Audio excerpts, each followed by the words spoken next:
Antes do Homem-Aranha do Sam Raimi, E antes dos filmes do X-Men, teve uma trilogia da Marvel que fez muito sucesso, mas muito sucesso nos cinemas. hoje a gente tá lembrando um pouco desses filmes, mas no final dos anos 90, o super-herói que dominava as bilheterias era o estiloso e temível Blade. O Caçador de Vampiros. O Blade apareceu como um personagem secundário numa série de quadrinhos que a Marvel estava fazendo sobre o Drácula. Meio homem, meio vampiro, a sua marca registrada era o seu casacão de couro e seus punhais e armas brancas japonesas. Além das estacas de madeira que não poderia faltar no arsenal de um caça-vampiros. Claro, isso a gente aprendeu com Sarah Michelle Gellar em Buffy a Caça-Vampiros. E tem que ser no corações. Você joga a estaca e depois chuta. Pá! E ela entra na hora e o vampiro vira o quê? Pô! Blade teve aparições nas histórias do Motoqueiro Fantasma também, do Homem-Aranha, mas, porém, todavia, contudo, verdade seja dita, ele era um dos super-heróis menos conhecidos da Marvel. E tudo isso mudou no final dos anos 90, quando um dos seus notórios bad boys de Hollywood decidiu encarnar o quê? O super-herói. Pois é, a gente tá falando de ninguém menos que Wesley Snipes. Ele tava no auge da carreira, quando ele tava negociando ali com a Marvel para produzir uma adaptação para as telonas do Pantera Negra, que já era um antigo sonho da carreira do Snipes. Quando as negociações acabaram não indo pra frente e a Marvel ofereceu pra ele o roteiro de Blade. Ele aceitou na hora. O primeiro filme foi e ainda é, né, o maior sucesso da carreira de Snipes. E a trilogia de Blade foi a primeira vez que a Marvel percebeu que havia um público de cinema voraz pelos seus super-heróis. Lembrando que a Marvel não era top nos cinemas. Quem tava bombando era a DC. Agora, neste Franquias, a gente vai recomendar os 3 filmes da marcante trilogia de Blade, o Caçador de Vampiros. Todo primeiro filme numa trilogia de herói é uma história de origem. Pode reparar, com Blade não poderia ser diferente. Blade, o Caçador de Vampiros, mostra como que o Blade virou um caçador de vampiros.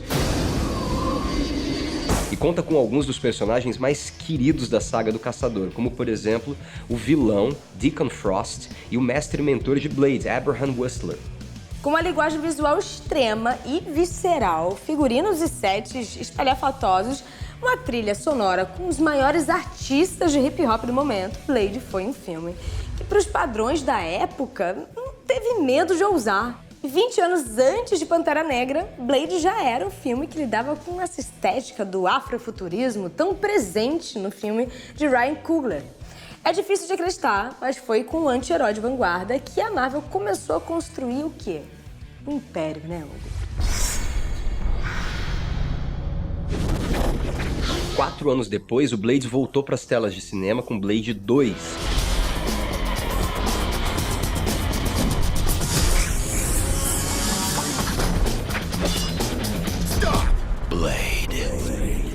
O filme acontece 2 anos depois dos eventos do primeiro e segue esse meia calabresa, meia pepperoni, meio vampiro, meio humano, que é o Blade, e uma nova aventura para proteger a humanidade. Em Blade 2, novamente, o filme dá uma guinada pro afrofuturismo. E a trama química, eu adoro essa palavra, afrofuturismo, porque é exatamente isso. Toda a inspiração vem de matriz africana, mas ao mesmo tempo parece que a gente está vivendo um mundo dos Jetsons, né? A trama aqui mistura elementos da ciência com fantasia. O vírus se espalha pela comunidade de vampiros do mundo inteiro, tornando todos eles mais ferozes e agressivos. E para derrotar essa nova safra de vampiros mutantes, Blade então vai ter que se unir a humanos e a rivais antigos para garantir o quê? A paz mundial. Se você ainda não assistiu Miss Simpatia 1 e 2 com Sandra Bullock, vá lá para você entender o que é desejar a paz mundial. Maravilhoso. Blade 2 faz ainda mais sucesso que o Blade 1. Não só porque deseja paz mundial, mas pelo fato de que na direção estava um jovem diretor mexicano, um cara muito promissor que estava ali fazendo a sua estreia em Hollywood. Um tal de Guillermo del Toro. Já ouviu falar desse cara? Um dos meus diretores favoritos. Os produtores de Blade tinham visto os primeiros filmes do Del Toro e achavam que a sua estética tinha tudo a ver com o mundo de Blade. Lembrando que o Del Toro é o cara que fez filmes como Labirinto do Fauno. A Forma d'Água. Muito bom. Gente, essa aposta deu certo pra todos os envolvidos. Todo mundo saiu ganhando depois desse filme. Agora, 15 anos depois de Blade, como a gente falou, o Del Toro iria ganhar o Oscar pelo filme A Forma d'Água.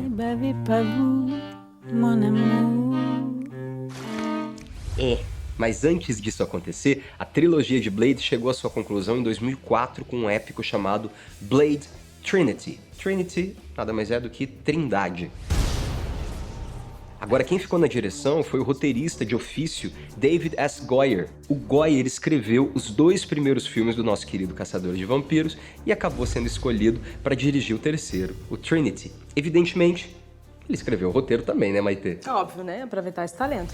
Agora, a produção de Blade Trinity foi marcada pelo temperamento um tanto quanto difícil de Snipes, que chegou a atrasar alguns dias da produção. Mas mesmo assim, o filme se mantém no mesmo pique estética dos 2 primeiros. Só que dessa vez o inimigo do Blade é o próprio Drácula. Não, aí danou-se. Foi ressuscitado pela comunidade de vampiros com a intenção de, finalmente, curar os vampiros das suas fraquezas essenciais. O que seriam? As estacas e a luz do sol. Aí pegou fogo. Aí danou-se. Ó, nesse filme, o Blade tem como um dos seus principais aliados um caçador de vampiros chamado Hannibal King. Ele também é um personagem dos quadrinhos. Lembrando, para você que começou a assistir agora, Blade é um personagem da Marvel, dos quadrinhos, que já fez participações no Homem-Aranha, por exemplo, e que foi trazido lá nos anos 90 para os cinemas. E a gente tá aqui ressuscitando porque você que acha que a Marvel nasceu com Vingadores? Bobinho. Sabe de nada, inocente. O King é interpretado por um jovem estreante, Ryan Reynolds, que depois de Blade 3 ainda teria uma longa relação com os estúdios da Marvel, a gente sabe disso. Hoje o Reynolds faz o debochado Deadpool. A gente vai comentar do Lanterna Verde que ele fez pra DC? Não, né? Vamos focar no Blade, né? Deixa pra lá o Lanterna Verde, né? Tem gente que gosta. Depois da trilogia, Blade ainda teve uma minissérie em 2006. Mas foi só em 2011 que os direitos totais do Caçador de Vampiros voltaram completamente para os estúdios da Marvel. Rolou um trelelê ali. E o sonho de consumo do Snipes, Pantera Negra, foi lançado em 2018, sendo um dos maiores filmes da produtora. Com Pantera Negra finalmente chegando às telas de cinema, os fãs de Blade naturalmente pediram seu retorno pelos 4 cantos da internet. Pois é, em 2013 já tinham rolado boatos de que existia um roteiro pronto do Blade para ser filmado. Em 2015, o próprio Wesley Snipes disse que estava conversando com a Marvel para ele mesmo reprisar o papel. Imagina só, agora um Blade calejado, experiente, dando um passeio ali por Wakanda. Opa! Um crossover das 2 histórias. Caraca, eu acho que tem poucas coisas que os fãs gostariam mais, né, Hugo? Bom, mesmo assim, recentemente, um dos manda-chuvas da Marvel Studios, Kevin Feige, disse que não há planos pro personagem no futuro próximo. Mas é claro que ele também não daria esse spoiler assim de mão beijada, não é mesmo? Ele pode estar testando, né, a saudade da galera, né, esse comprometimento. Será, Maitê? A Marvel tá mudando, hein? Ah, não sei, será que acabou? Eu fui assistir o X-Men Fênix Negra, não tem cena pós-crédito. Não? Você acredita? Uau! Bom, até lá, a gente pode sonhar, não custa nada. Pode. E ver e rever a trilogia de filmes que começou toda essa febre de super-heróis que tá por aí, né, até hoje. Os 3 primeiros filmes de Blade. Corre lá.